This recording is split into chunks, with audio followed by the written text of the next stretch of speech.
Kota Kendal sore itu tampak biasa. Matahari turun perlahan di balik gudang-gudang tembakau yang berjajar seperti raksasa bisu. Bau daun kering bercampur tanah lembab menyusup ke ganggang sempit, menempel di pakaian siapapun yang lewat. Di kota ini, tembakau bukan sekadar tanaman. Ia adalah napas hidup Sambar Reseki, juga awal petaka. Keluarga Sumarno tinggal tak jauh dari kawasan pergudangan. Rumahnya sederhana, berdinding semen kasar, dengan halaman kecil yang ditumbuhi pohon jambu tua. Sumarno bukan juragan besar, tapi cukup dikenal sebagai pemasok tembakau kualitas bagus. Selama bertahan-tahan, usahanya berjalan tenang, sampai satu keputusan kecil mengubah segalanya. Siang itu, Sumarno menolak kerjasama dari seorang juragan tembakau terbesar di Kendal, Bagus Wicaksono. Alasannya sederhana, harga yang ditawarkan terlalu menekan petani. Penolakan itu disampaikan dengan sopan, tanpa niat menyinggung. Namun di dunia dagang, harga diri sering lebih mahal daripada keuntungan.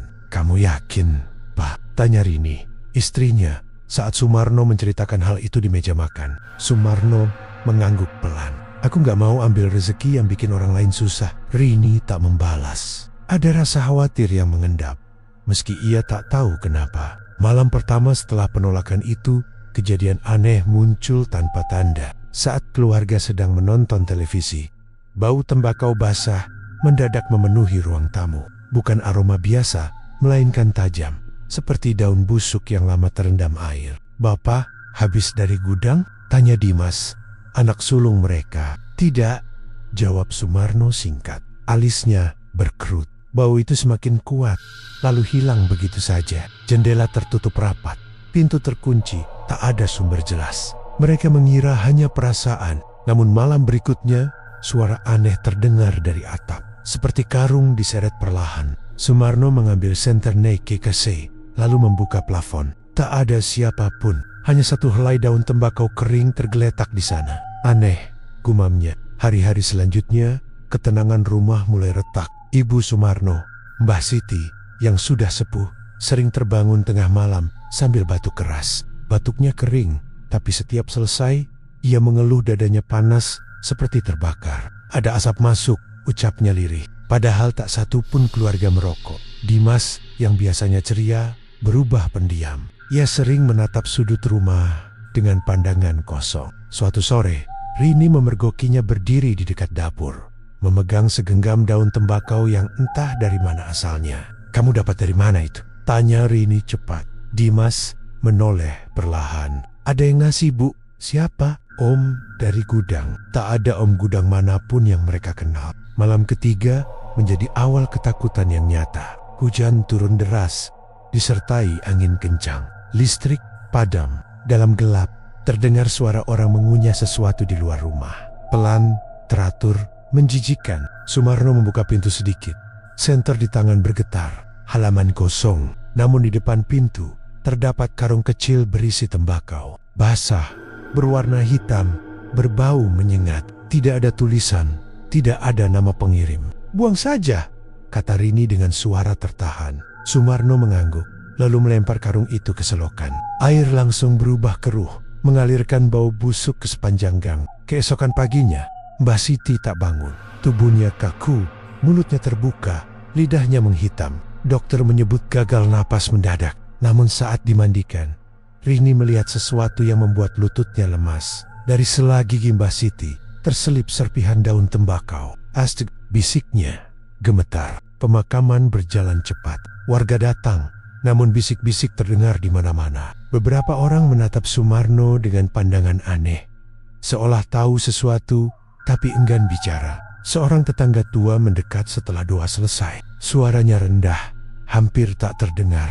"Pak Mak, hoti-hoti, kalau sudah berurusan sama gudang besar, biasanya nggak selesai baik-baik." Sumarno menatap tanah. Dadanya terasa sesak, bukan karena duka semata, melainkan firasat buruk yang mulai menemukan bentuk. Malam itu, rumah kembali dipenuhi bau tembakau, lebih pekat dari sebelumnya. Dari kamar Dimas, terdengar suara berbisik. "Pak, tolong!" Suara anak itu lirih, terputus-putus. Sumarno berlari, membuka pintu kamar. Dimas duduk di ranjang, matanya memerah, bibirnya bergerak tanpa suara. Di telapak tangannya, tercetak noda hitam seperti abu. Di luar, Dari arah gudang tembakau milik Bagus Wicaksono, asap tipis terlihat mengepul ke langit malam. Padahal tak ada pembakaran, tak ada aktivitas. Dan tanpa disadari siapapun, kiriman itu baru saja dimulai.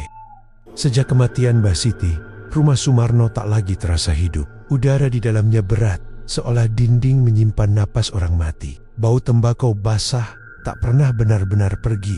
Ia datang dan menghilang sesuka hati, meninggalkan rasa pahit di tenggorokan. Rini mulai jarang membuka jendela, bukan karena takut angin malam, melainkan karena setiap jendela dibuka, aroma itu justru makin pekat. Seperti ada sesuatu di luar yang menunggu kesempatan masuk. Dimas jatuh sakit 2 hari setelah pemakaman. Tubuhnya panas tinggi, tapi tangannya dingin. Ia sering mengigau menebut kata-kata yang tak dimengerti. Sumarno duduk di sisi ranjang, menggenggam tangan anaknya yang gemetar. "Pak, gudangnya penuh," bisik Dimas dengan suara parau. "Gudang apa, Mas?" tanya Sumarno pelan. Dimas membuka mata, tatapannya kosong. Bukan menatap ayahnya, melainkan ke langit-langit yang daunnya minta dibayar. Kata-kata itu membuat Rini menutup mulutnya sendiri. Ia mundur perlahan, air mata jatuh tanpa suara. Malam itu, Sumarno bermimpi aneh. Ia berdiri di dalam gudang tembakau raksasa. Karung-karung menjulang tinggi, namun isinya bukan daun, melainkan rambut manusia, gigi, dan potongan kuku. Di ujung ruangan, seseorang berdiri membelakangi, mengisap rokok tanpa asap. Utang itu harus lunas. Suara itu terdengar berat. Sumarno terbangun dengan keringat dingin. Dadanya sesak. Di lantai kamar, berceceran daun tembakau basah. Padahal ia yakin membersihkan rumah sebelum tidur. Keesokan paginya, Rini menemukan jejak kaki hitam menuju dapur. Jejak itu kecil, seperti kaki anak-anak. Namun jaraknya terlalu lebar untuk langkah manusia. Di atas meja, terdapat bungkusan daun pisang berisi tembakau yang masih hangat. "Ini bukan kebetulan," ujar Rini gemetar. "Ini kiriman." Sumarno terdiam lama. Dalam hatinya, satu nama terus terngiang, meski ia berusaha menolaknya. Bagus Wicaksono. Juragan besar itu dikenal licin, dingin, dan tak pernah menerima penolakan. Sore hari, Sumarno memberanikan diri mendatangi gudang milik Bagus. Bangunan itu luas, temboknya tinggi, dijaga orang-orang berbadan besar. Saat Sumarno masuk, suasana terasa ganjil. Tak ada suara, padahal seharusnya pekerja sibuk memilah daun. Bagus duduk di ruangannya, tersenyum tipis saat melihat Sumarno. "Ada perlu apa, Pak Marno?" tanyanya santai. Sumarno menahan emosi. "Keluarga saya diganggu. Saya cuma mau tanya, apakah ini ada hubungannya dengan penolakan kemarin?" Bagus tertawa pelan. "Saya ini pedagang, bukan dukun. Tapi kalau ada orang sakit atau mati, itu urusan Tuhan," potong Bagus. Tatapannya tajam, menusuk. "Hati-hati bicara." Di Kendal, banyak orang tersinggung karena hal kecil. Sumarno keluar dengan tangan kosong dan dada makin berat. Saat melewati gudang, ia melihat sesuatu yang membuat langkahnya terhenti. Di sudut ruangan, sebuah karung bergerak sendiri, seolah ada sesuatu bernapas di dalamnya. Malam semakin kelam ketika hujan turun tanpa angin. Listrik kembali padam. Dimas kejang di ranjang, mulutnya berbusa. Dari sela bibirnya, keluar serpihan daun tembakau bercampur darah. "Tolong, berhenti!" Rini menangis histeris. Sumarno memeluk anaknya. "Kuat, Mas, Bapak di sini." Tiba-tiba,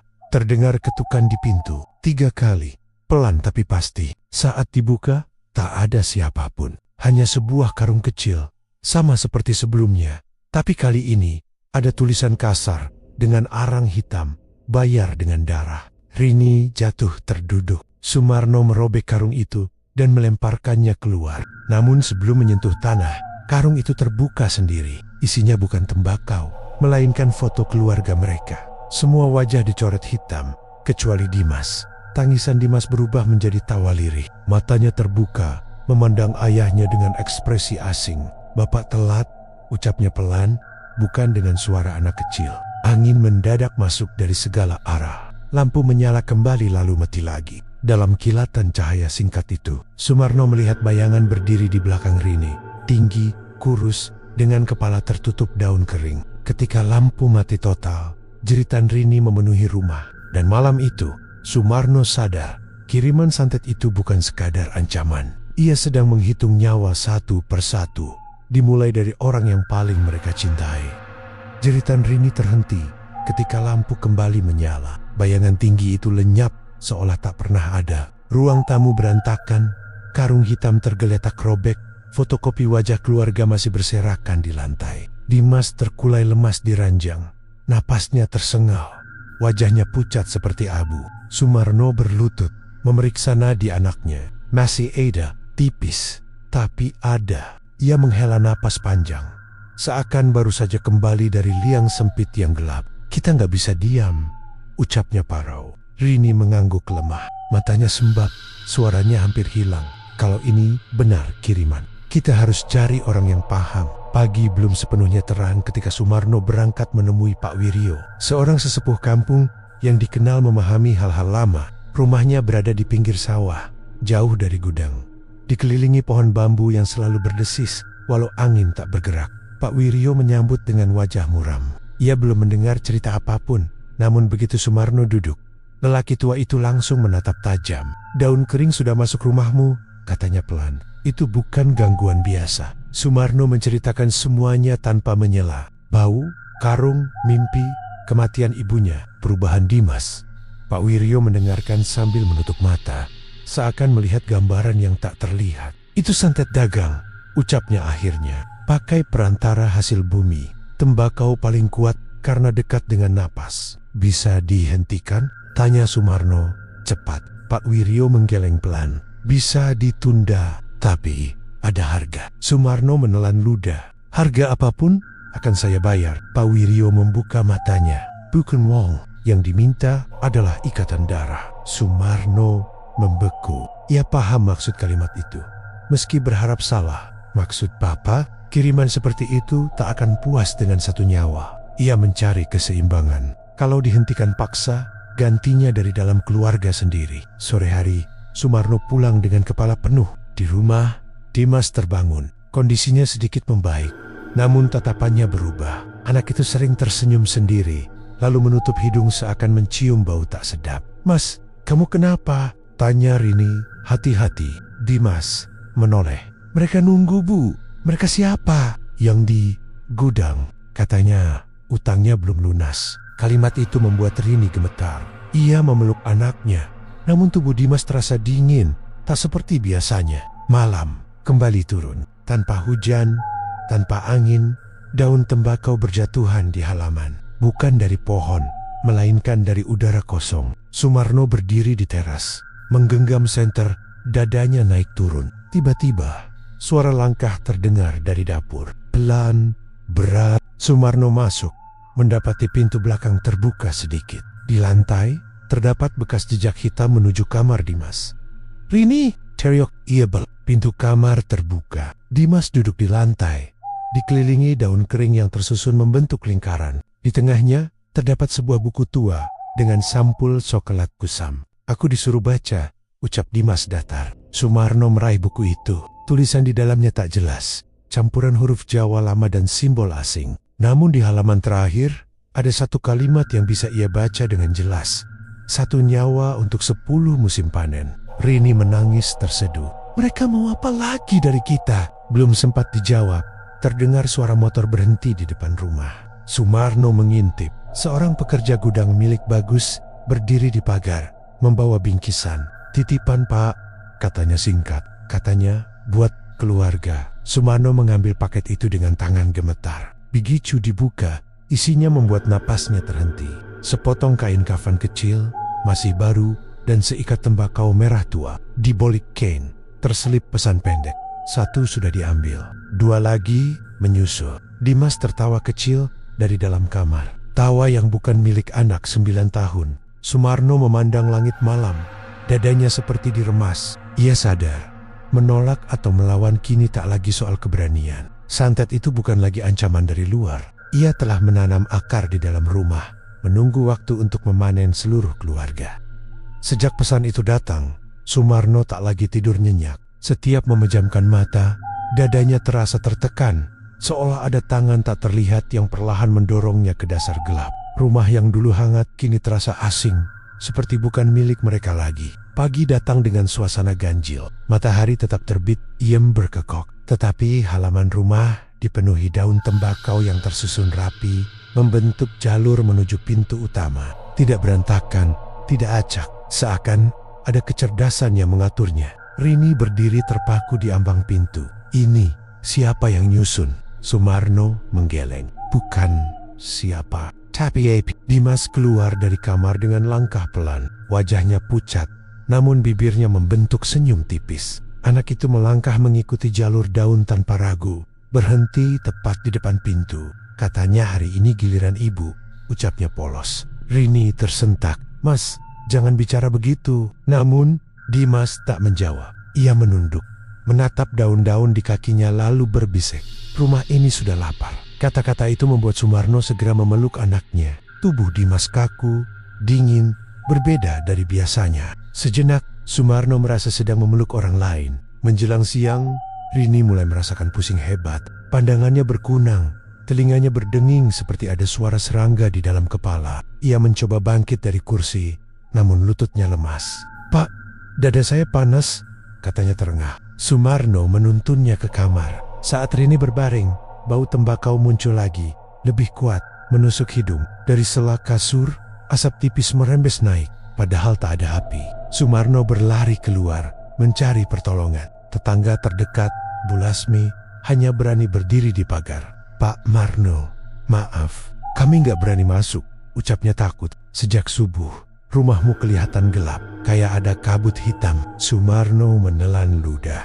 Ia sadar, rumahnya sudah ditandai. Orang-orang mulai menjauh, bukan karena tak peduli, tapi karena ketakutan yang sama. Sore hari, Pak Wiryo datang tanpa diundang. Wajahnya pucat, langkahnya berat. Saya sudah bilang, katanya lirih, kiriman itu sekarang, pakai rumah sebagai wadah. Apa maksud Bapak? Tanya Sumarno, cepat. Tempat tinggalmu sudah jadi sarang. Ia memilih siapa yang lemah lebih dulu. Seakan menjawab perkataan itu, Rini menjerit dari dalam kamar. Sumarno berlari. Istrinya menggeliat di ranjang, memegang leher sendiri. Dari mulutnya keluar suara batuk berat, disertai serpihan hitam. Pak, sesak, katanya terbata. Sumarno menangis, memanggil nama istrinya berulang kali. Pak Wiryo berdiri di pintu, wajahnya penuh rasa bersalah. Kalau mau menghentikan sekarang, ujar lelaki tua itu, harus ada pengganti. Pengganti siapa? Suara Sumarno pecah. Pak Wiryo menatap Dimas yang berdiri di sudut kamar. Anak itu sedang menyusun daun tembakau di lantai, membentuk pola aneh yang sudah disentuh, jawab Pak Wiryo. Rini mendengar itu. Ia menggeleng keras, air mata mengalir deras. Jangan anak saya. Tiba-tiba, suara ketukan terdengar dari dalam dinding. Bukan dari pintu, bukan dari jendela, melainkan dari tembok kamar. Ketukan berirama, pelan namun pasti, seperti hitungan waktu. 1, 2, 3, lampu berkedip. Udara menjadi dingin. Dari langit-langit, daun kering berjatuhan, menimpa tubuh Rini. Ia menjerit sekali lagi, lalu suaranya terhenti. Tubuhnya terkulai, mata terbuka, menatap kosong. Di bibirnya terselip daun tembakau merah gelap. Sumarno berteriak, memeluk jasad istrinya. Tangisnya pecah, penuh penyesalan dan amarah. Dimas mendekat perlahan, menatap ibunya tanpa ekspresi. Ibu sudah dibayar, ucapnya datar. Pak Wiryo menunduk, tak sanggup berkata apa-apa lagi. Malam itu, hujan turun deras. Rumah Sumarno sunyi, hanya diisi isak tangis dan suara hujan di atap. Namun di balik suara itu, terdengar bisikan halus, puas, seolah ada sesuatu yang baru saja mendapatkan apa yang diinginkannya. Dan Sumarno kini mengerti satu hal yang paling menakutkan. Santet itu tidak hanya membunuh, ia mengajarkan rumahnya sendiri untuk memilih siapa yang harus mati berikutnya. Kepergian Rini meninggalkan kehampaan yang tak bisa diisi apapun. Rumah itu sunyi, namun bukan tenang. Sunyi yang berdenyut, seperti dada orang sekarat. Sumarno duduk berjam-jam di samping jasad istrinya sebelum dimakamkan, menatap wajah pucat yang tak lagi bernapas. Bau tembakau masih ada, samar, seolah ikut berduka dengan caranya sendiri. Pemakaman berlangsung cepat. Warga datang sekadarnya, menjaga jarak, menunduk tanpa banyak kata. Tak ada yang berani berlama-lama. Setelah tanah diratakan, Sumarno berdiri sendiri di depan nisan baru. Dimas menggenggam tangannya, genggaman yang dingin dan kaku. Ibu, tidur lama? Tanya anak itu polos. Sumarno menahan air mata. Iya mas, sangat lama. Dimas mengangguk. Katanya, habis ini bapak. Kalimat itu membuat langkah Sumarno terhenti. Ia menatap anaknya lama, mencoba menemukan sisa-sisa kepolosan yang dulu ada. Namun yang ia lihat hanyalah mata kosong, seperti milik orang dewasa yang menyimpan rahasia kelam. Malam turun lebih cepat dari biasanya. Langit kendal menghitam tanpa bintang. Begitu pintu rumah ditutup, suasana berubah drastis. Udara terasa berat, dinding seolah mendekat. Dari sudut-sudut ruangan, terdengar suara gesekan halus, seperti daun kering diseret di lantai. Pak Wiryo datang lagi, membawa tas kecil berisi benda-benda lama. Wajahnya lebih pucat dari sebelumnya. Saya tak bisa lama, katanya lirih. Mereka sudah dekat. Mereka siapa? Tanya Sumarno dengan suara kosong. Yang menagih, jawab Pak Wiryo singkat. Dan sekarang targetnya jelas. Dimas berdiri di balik pintu, mendengarkan tanpa ekspresi. Anak itu lalu masuk ke ruang tamu. Duduk bersila, mulai menyusun daun tembakau yang entah sejak kapan memenuhi lantai. Mas, berhenti, kata Sumarno tegas. Dimas menoleh perlahan. Kalau berhenti, rumah marah. Pak Wiryo menghela napas panjang. Anakmu sudah jadi penghubung. Bukan sepenuhnya dirinya yang bicara. Ada cara menyelamatkannya? Suara Sumarno bergetar. Pak Wiryo ragu. Ada satu. Berat. Apapun, sahut Sumarno cepat. Harus memutus perjanjian lama. Tapi yang menandatangani bukan kamu. Sumarno terdiam. Ingatannya melayang pada sirita-sirita lama tentang juragan tembakau. Tentang orang-orang yang mendadak kaya, lalu hidupnya berakhir tragis. Satu nama muncul jelas di benaknya. Bagus Wicaksono, gumamnya. Pak Wiryo mengangguk pelan. Ia memulai, tapi yang menanggung selalu orang lain. Tiba-tiba, Dimas tertawa kecil. Tawa itu menggema aneh. Tak seperti suara anak. Om Bagus nggak mau ketemu. Katanya, harga sudah cocok. Lampu mendadak mati. Rumah gelap total. Dari dapur, terdengar suara pintu terbuka sendiri. Bau tembakau menyeruak kuat, membuat Sumarno mual. Dalam gelap, Sumarno mendengar napas Dimas tepat di depan wajahnya. Bapak jangan lawan, bisik suara itu. Satu keluarga habis, baru seimbang. Sumarno memeluk anaknya erat. Bapak lebih baik mati. Tawa itu berhenti. Sesat, lalu suara lain muncul. Lebih dalam, lebih berat, terlambat. Lampu menyala kembali. Dimas berdiri kaku. Matanya hitam seluruhnya. Dari hidungnya keluar darah tipis, menetes ke lantai, membentuk pola daun. Pak Wiryo mundur ketakutan. Mereka sudah masuk penuh. Sumarno berlutut, air mata jatuh. Ia sadar, kini pilihan tak lagi di tangannya. Rumah itu telah menerima bayaran. 2 nyawa sudah diambil. Satu lagi tinggal menunggu waktu. Di luar, dari arah gudang tembakau, asap hitam membumbung tinggi ke langit malam. Dan di dalam rumah, Dimas tersenyum pelan. Senyum yang bukan milik seorang anak, melainkan milik sesuatu yang akhirnya merasa hampir lunas. Setelah kejadian itu, waktu seperti kehilangan arah. Siang dan malam tak lagi punya batas jelas. Sumarno merasa hidupnya berjalan tanpa irama, hanya terseret oleh sesuatu yang lebih kuat dari niat manusia. Rumah itu kini benar-benar berubah. Bukan sekadar bangunan, melainkan makhluk diam yang ikut bernapas. Dimas semakin jarang tidur. Ia duduk berjam-jam menatap dinding, seolah membaca tulisan tak kasat mata.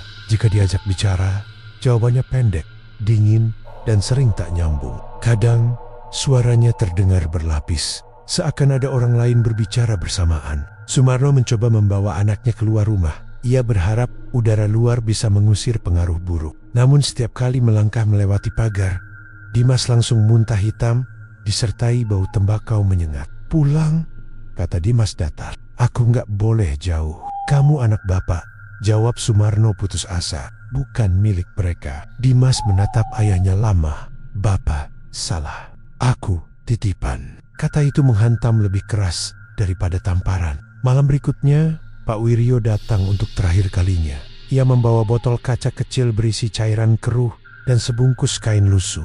Ini cuma bisa memperlambat, ujarnya lelah. Bukan menyembuhkan. Sumarno menerimanya tanpa harapan. Kalau gagal, jawab Pak Wiryo lirih, nama keluargamu akan hilang. Bukan mati, tapi tak pernah dianggap ada. Belum sempat Sumarno bertanya, suara langkah terdengar dari loteng. Berat, perlahan, seperti orang berjalan sambil menyeret sesuatu. Lampu bergoyang. Dimas berdiri. Mereka datang, hitung ulang. Sumarno naik ke loteng dengan senter yang ia temukan membuat kakinya gemetar. Di sana tersusun papan kayu bertuliskan nama-nama ibunya, Rini, dan satu nama terakhir yang belum dicoret, Sumarno. Tiba-tiba suara orang bertepuk tangan terdengar dari kegelapan. Bagus, rapi, suara itu familiar. Bagus Wicaksono melangkah keluar dari bayangan. Wajahnya pucat, matanya cekung, senyumnya tipis namun puas. Kamu datang ke rumah saya, bentak Sumarno. Bagus terkekeh. Ini bukan rumahmu lagi. Kenapa keluarga saya? Suara Sumarno pecah. Bagus mendekat karena kamu menolak. Karena kamu pikir masih bisa memilih di dunia ini. Dimas muncul di tangga loteng, berdiri di antara mereka. Om janji selesai setelah ini. Bagus mengangguk. Satu lagi, ayahmu. Sumarno memeluk anaknya erat. Kalau harus mati, ambil saya. Lepaskan dia. Bagus tersenyum tipis. Perjanjian tak bisa diubah. Tiba-tiba, botol dari Pak Wiryo pecah sendiri. Cairan menguap, memenuhi ruangan. Bau tanah basah bercampur daun kering menyebar cepat. Bagus, mundur panik. Apa yang kau lakukan? Teriak. Sumarno tak menjawab. Ia hanya memejamkan mata, berdoa dalam hati. Dimas menjerit. Jeritan itu panjang, melengking, bukan suara manusia. Lampu meledak. Loteng gelap total. Ketika cahaya kembali, Bagus sudah tak ada. Papan nama di lantai terbakar sendiri, menyisakan abu. Dimas terjatuh pingsan. Pagi datang dengan keheningan aneh. Tetangga lewat tanpa menoleh. Orang-orang seolah tak melihat rumah itu. Ketika Sumarno menyapa, tak ada yang menjawab. Bahkan Bu Lasmi melewatinya tanpa ekspresi, seakan Sumarno udara kosong.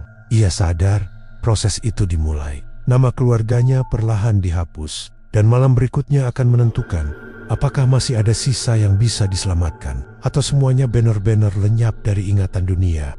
Pagi itu, Sumarno terbangun dengan perasaan kosong. Bukan sedih, bukan takut, melainkan seperti bagian dirinya sudah dicabut tanpa luka. Ia duduk di tepi ranjang, memandang sekeliling. Rumah tampak sama, tetapi terasa berbeda. Lebih sunyi dari kemarin, lebih dingin dari biasanya. Dimas masih tertidur di kasur tipis. Napasnya teratur, namun wajahnya pucat. Tak ada lagi senyum aneh, tak ada tawa asing. Anak itu tampak seperti dirinya yang lama, meski aura kelam belum sepenuhnya pergi. Sumarno keluar rumah. Jalan kampung mulai ramai. Orang-orang melintas, berbincang, tertawa kecil.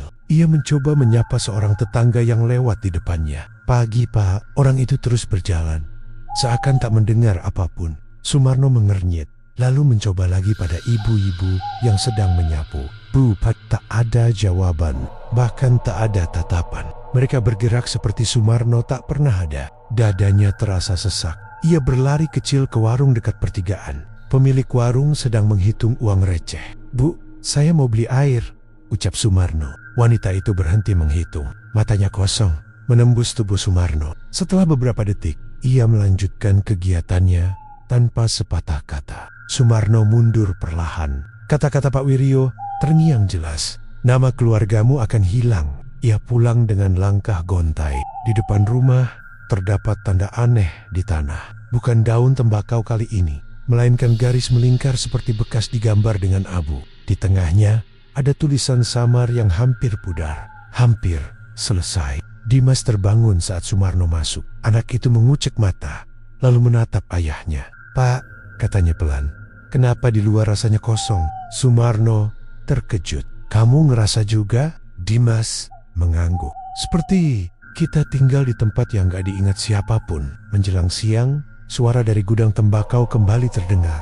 Bukan suara manusia, melainkan dengung berat yang merambat lewat tanah. Sumarno merasakan getaran itu di telapak kaki. Rumah berderit pelan, seolah menahan beban. Ia tahu, menunggu hanya akan mempercepat akhir. Satu-satunya pilihan adalah mendatangi sumbernya. Sumarno mengajak Dimas keluar. Aneh, anak itu bisa melangkah tanpa muntah atau pusing. Seolah ikatan yang menahannya mulai longgar. Namun semakin dekat ke gudang, udara semakin pekat. Bau tembakau berubah menjadi anyir.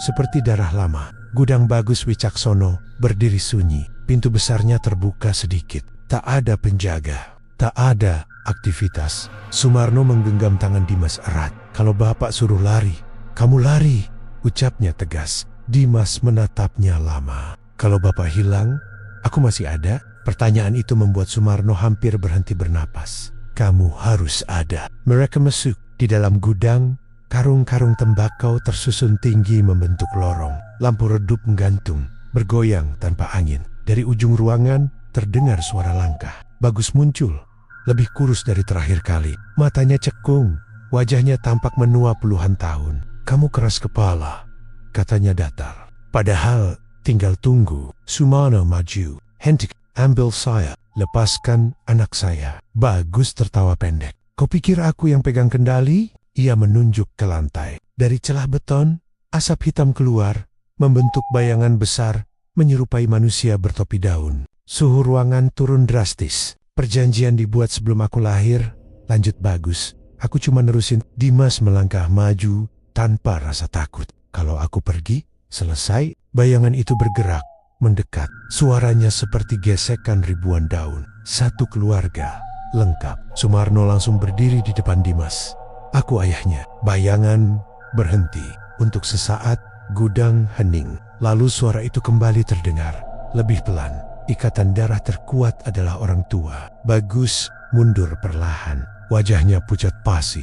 Jangan seret aku lagi. Pintanya gemetar. Sumarno menoleh sebentar ke arah Dimas. Anak itu menatapnya dengan mata berkaca-kaca. Kali ini benar-benar mata seorang anak. Pak, makasih, ucapnya lirik. Asap hitam melilit kaki Sumarno. Dingin merambat cepat. Namun sebelum semuanya gelap, ia melihat sesuatu yang tak ia duga. Karung-karung tembakau di sekitar mereka mulai membusuk, berubah menjadi debu hitam. Bayangan itu meraung marah.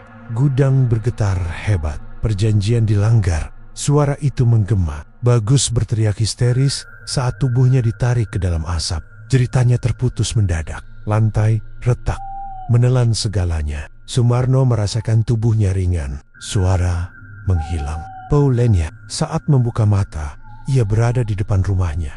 Sendirian, tidak ada gudang, tidak ada kota, hanya rumah kosong di tengah lahan luas. Di kejauhan, ia melihat seorang anak berjalan menjauh, menoleh sebentar, lalu menghilang bersama cahaya pagi. Sumarno tersenyum kecil. Meski namanya terhapus, ia tahu satu hal. Utang itu akhirnya dibayar, bukan dengan dendam, melainkan dengan pilihan terakhir seorang ayah. Sumarno berdiri lama di depan rumah kosong itu. Tanah di sekelilingnya retak, kering, tanpa jejak kehidupan. Angin berembus pelan membawa debu. Bukan bau tembakau seperti sebelumnya. Sunyi terasa mutlak. Seakan dunia berhenti berputar, tepat di tempat ia berdiri. Ia melangkah masuk. Pintu terbuka tanpa suara. Ruangan dalam tampak lebih luas dari ingatannya. Namun perabot berkurang, seperti dipilih, lalu disingkirkan satu persatu. Foto keluarga di dinding lenyap.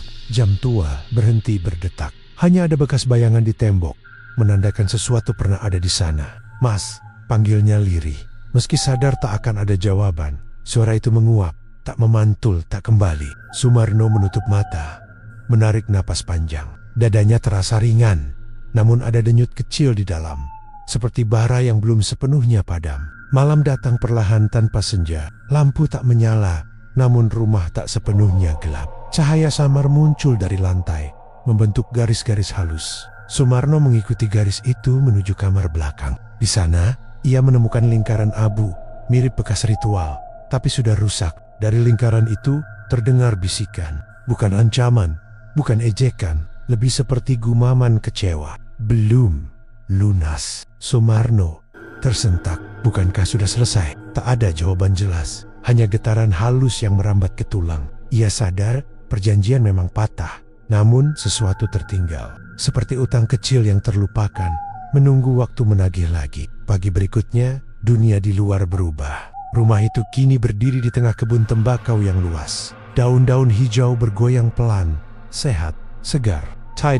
Tidak menghitam. Namun setiap kali Sumarno melangkah keluar, barisan tanaman itu menjauh, menciptakan jarak yang mustahil. Dari kejauhan, ia melihat orang-orang bekerja. Wajah mereka samar, tak jelas. Sumarno mencoba mendekat. "Permisi," ucapnya. Tak satu pun menoleh. Ia menurunkan tangan. Kesadaran perlahan tumbuh. Dunia ini berjalan tanpa mengakuinya. Ia masih ada, tapi tak diingat. Bukan mati, bukan hidup sepenuhnya. Saat matahari tepat di atas kepala, seorang lelaki tua muncul di tepi kebun. Rambutnya putih, pakaiannya sederhana. Wajah itu asing, namun terasa dikenal. "Kamu belum pergi," kata lelaki itu tenang. "Ke mana?" tanya Sumarno. "Ke tempat yang seharusnya." Sumarno menghela napas. "Anak saya selamat." Lelaki tua itu mengangguk. "Ayah hidup tanpa beban.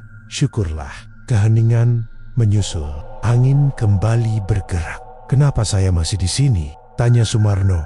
"Akhirnya, karena masih ada yang terikat," jawab lelaki itu. "Tanah ini, Rama itu." Ingatan yang menolak hilang. Sumarno menatap kebun tembakau.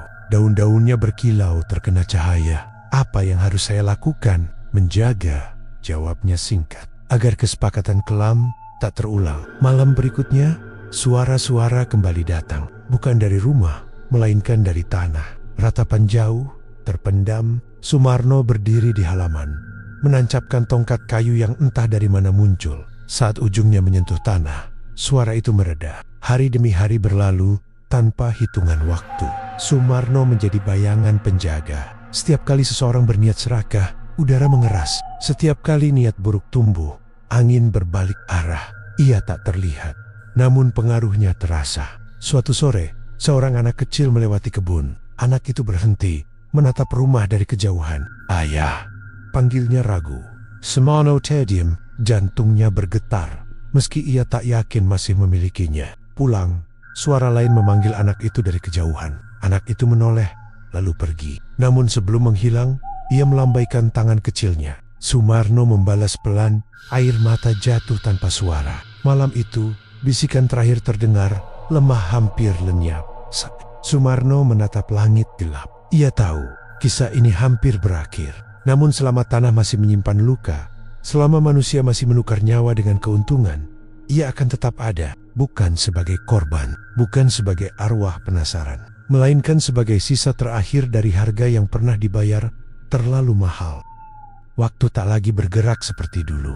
Ia mengalir pelan, kadang berhenti, lalu berjalan lagi tanpa aba-aba. Sumarno masih berdiri di antara rumah kosong dan kebun tembakau yang tak pernah selesai tumbuh. Ia bukan penghuni, bukan pula tamu. Ia adalah batas. Pagi itu, kabut tipis menyelimuti tanah. Dari keahan, suara kota Kendal terdengar samar.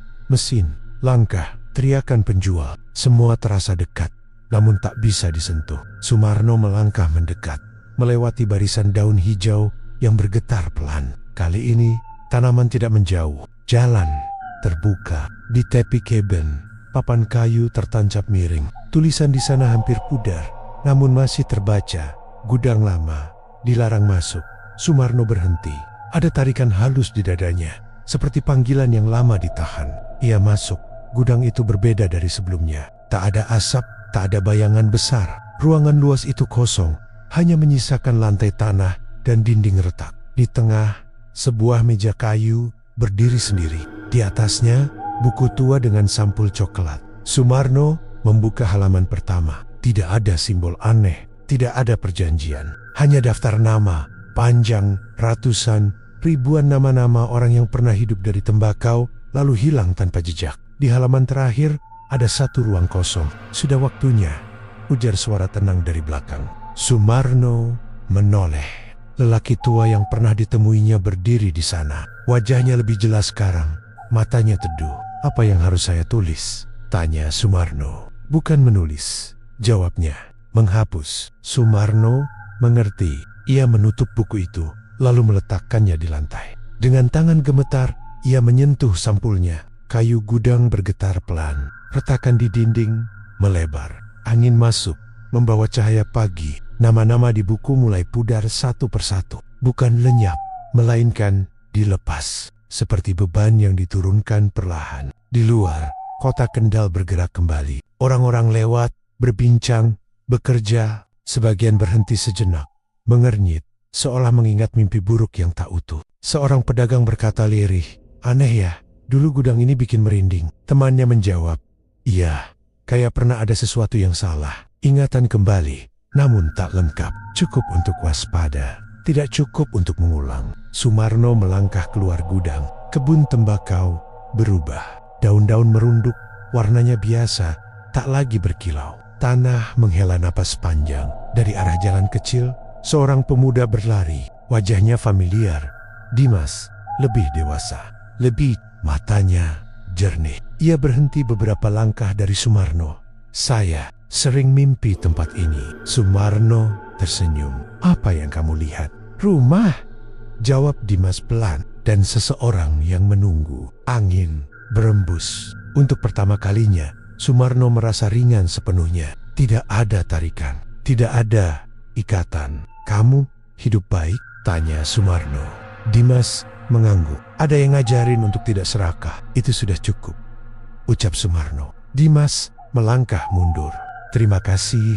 Kata itu tak diarahkan ke siapapun, namun sampai. Cahaya pagi menguat. Gudang memudar. Kebun menghilang. Rumah kosong menutup dirinya sendiri, menjadi tanah biasa. Sumarno berdiri di tengah lapangan yang kini sunyi, lalu perlahan menjadi bagian dari udara. Tak ada jerit, tak ada gelap. Hanya di kota Kendall, usaha tembakau berjalan seperti biasa. Namun sejak hari itu, setiap juragan yang berniat curang selalu ragu sesaat. Setiap gudang yang ingin menyimpan rahasia terasa dingin di malam hari. Dan setiap keluarga yang hampir hancur oleh keserakahan mendapat kesempatan memilih jalan lain. Tak ada yang menyebut nama Sumarno, tak ada yang mengingat kisah lengkapnya. Namun kota itu belajar satu hal penting. Ada harga yang tak boleh dibayar dengan nyawa. Dan ada utang yang hanya bisa lunas ketika seseorang berani berhenti.